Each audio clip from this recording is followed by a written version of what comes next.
What's happening, everybody? To further our conversation from last week to talking about systems, what we're talking about in the upcoming weeks is going to be the system of the mission of our missional communities, whereby we want to become disciples who make disciples. All right, just say it another way. Missional community, you're meeting tonight. It is our quote-unquote vehicle system for making disciples. And so if we're going to be a church that makes disciples, then right there in the living room where you're sitting, right there where you're at with the people that are around you, this is the place that we're going to do that. Okay, and so Saturate is a ministry that where we get a lot of this language from. It's where I got missional communities from way back before COVID. And they have, Jeff Vanderstelt has basically 10 guideposts, if you will, or 10 components of a healthy missional community. Each one of them build on each other. And none's less important than the other, although they build on each other. And so tonight I'm gonna deal with number one. And the first thing that he says in a healthy missional community is that it has shared leadership. I'm going to illustrate shared leadership by contrasting it with what you and I grew up with in the church and what we predominantly, honestly, have right now as our core kind of leadership structure. And it's kind of to use a word, Christendom approach to ministry. It's a gathered corporate approach to leadership. It's the idea that leadership is done by a few for the many. Okay, leadership is provided by few. There are few who are leaders who provide ministry for the many. Okay, the pastor does predominantly the preaching and leads the church and organizes the church, and we pay him to do certain things. It's seen in leadership consists of a deacon or a worship leader or a Sunday school teacher, and we all know the definitions of what those roles and responsibilities are. It's the leadership is done by the few for the many. What we're talking about today in a missional community is completely polar opposite of that. Okay, it's that shared leadership is that everyone has responsibility for the ministry to the many. We all have a responsibility. And I think it's crucially important that we understand that our missional communities should have shared leadership in it. Let me say it in a practical way. It's not just Jeff and Thomasin's responsibility to make sure that their missional community group is healthy. Or, say it another way, it's not their responsibility to provide ministry to the group. It's not Galen, Dela, Sharon's job to be the only ones that open up the home or share that night in regards to ministry for the missional community. I think we have a tendency to want to kind of, and it's because of what we've come out of, we see that they are leaders, therefore they will make sure that we are provided everything that we need. And honestly, that's not going to promote what we would call a healthy missional community. What we need is shared leadership. Now think about this. It makes complete sense, right? You tell me, are we stronger with one or two people pulling the rope, or are we stronger and more healthy if all 15 of us grab the rope and begin to pull? All right, it's common sense stuff, y'all.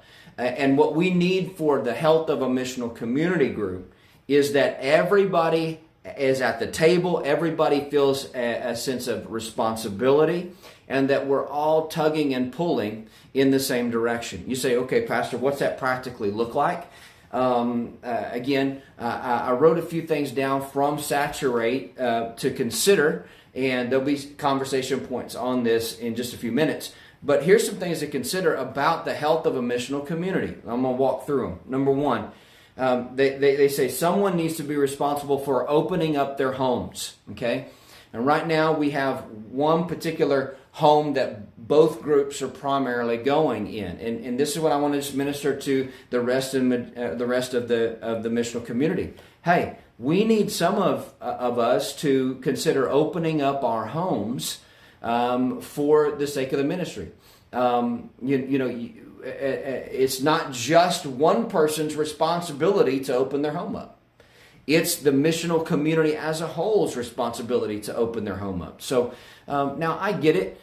Not everybody's called to that. I understand that. Hospitality is not just something that is a gift in all of us. I understand that, but completely. However, I think sometimes we just assume that, well, this is the place that we go, this is the home that we go to. What would it look like if we had 3 or 4 of us who opened up our homes for the gathering and the meal and on our Wednesday nights? What would that look like? And so that's something to consider and think through. It's not just one person's responsibility.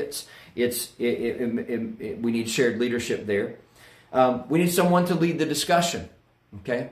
What would it look like if, and I can assure you this would happen, what if you went up and you have kind of the gift of teaching and you're able to facilitate? What if it wasn't just a responsibility of your current leader's responsibility, but what if there are others in the group that have kind of a teaching gift and would step up in that? That's what shared leadership would look like, that it wouldn't just depend on one particular person. And continue on. Someone to lead reaching people that are not yet in the missional community group. Okay, what if we had somebody that would step up and say, hey, I feel called to lead us to those who are not in the group yet. Okay, what if that wasn't just the responsibility of the sole leader, but what if it was somebody in the group who stepped up, or a couple people in the group that stepped up and said, hey, I'm gonna help facilitate ministering to other people, and you've got your mind on that. Hey, I met so and so at church Sunday, and I think we need to pray for them. I think there's a place, if you bump into them, hey, you might invite them to the group. Hey, I ran into this person at the ball game, and when you come back to the missional community group, those are the conversations that you're having. Hey, I met so and so here and there. And again, and rather than wait back for one particular person to lead us to new people, what if somebody in the group stepped up and did that? Number 4, someone to shepherd and care for the needs of the people. This is kind of a big one. Listen, I'm going to tell you, as a pastor, I know this to be true. It is just impossible for me to meet every need represented in, I would say, about 150 people call this place home. I'm telling you, it's impossible for one person to be able to do that. However, it is possible, if we take on shared leadership, for us to be able to minister to a lot of the needs that are represented. And we've broken this down into your missional community group. What if it wasn't just the leader's responsibility to care for and see how others are doing? What if there are some of you in the group now who you have a heart for shepherding and caring for people and nurturing people, and you're concerned about them?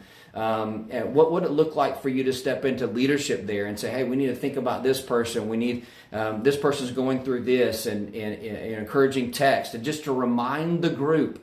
That's what shared leadership would look like. Number 5, someone to coordinate the meal.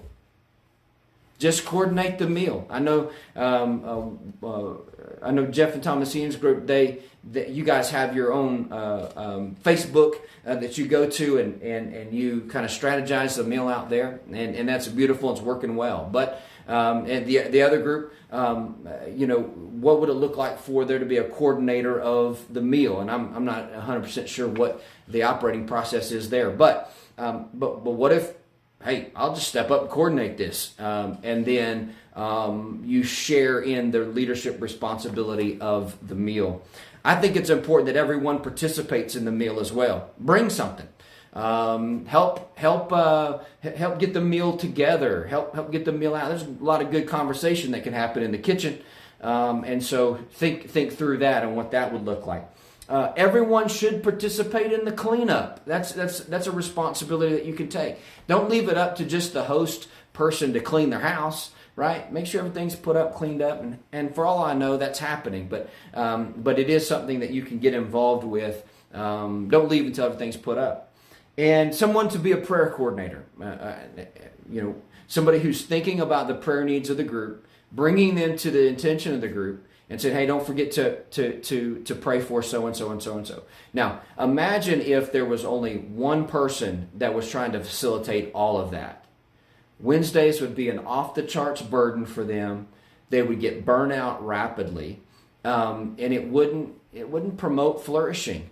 But what if everybody shares in the leadership of the group? Now, these aren't these 9 things that I just blurted out as far as shared leadership goes. They're not all inclusive, and you don't have to do every one of them. But I think you get the idea.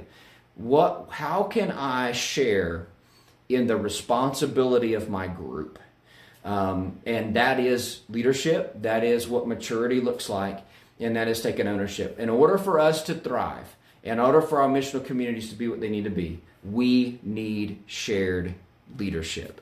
And so think through that. They've got some questions that they're going to facilitate for you tonight. And let's plan, let's strategize, and let's see some ways that we can share the responsibility of the ministry of the missional community group as a whole. Love you, and I'll see you real soon. God bless.